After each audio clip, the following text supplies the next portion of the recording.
In the ancient land of Israel, there lived a man named Elijah.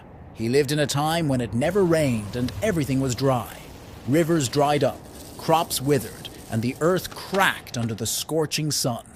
People were worried, but Elijah believed that God would help them.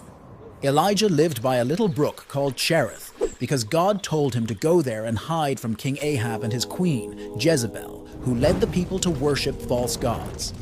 Every day, black ravens brought Elijah bread and meat so he could survive far from the city.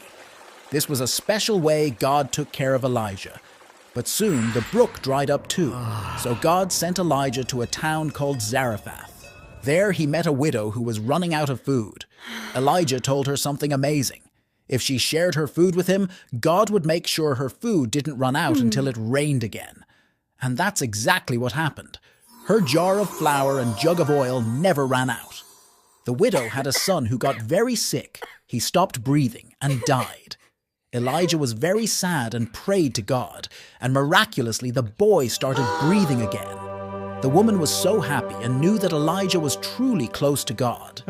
One day, God told Elijah to confront King Ahab and challenge him to a test to prove whose God is real. He went to a place called Mount Carmel to show the people who the real God was. He challenged the prophets of a false god, Baal. They both would sacrifice a bull on an altar, but they wouldn't start the fire themselves. Instead, they would ask their gods to do it. The prophets of Baal tried all day, but nothing happened. Then it was Elijah's turn.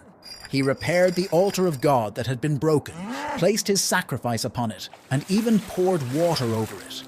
He prayed, and suddenly fire came down from the sky and burned up his sacrifice. Everyone was amazed and realized that Elijah's God was the real God. After this, Elijah prayed for rain on top of Mount Carmel. A tiny cloud grew bigger and bigger. Then it started to rain. Whoa. Everyone was so relieved and happy. After Elijah made it rain, Queen Jezebel got really angry. Elijah was scared, so he ran away into the wilderness. While Elijah was hiding and feeling really alone, something amazing happened. God spoke to him. God told Elijah that he wasn't alone. There were lots of other people who now believed in God.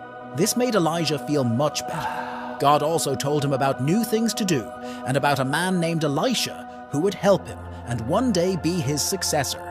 One day when he was with Elisha, a fiery chariot with fiery horses came and took Elijah right up to heaven. Elijah's journey was filled with miracles and the power of God. It teaches us about having faith and trusting in God, even when things seem really tough.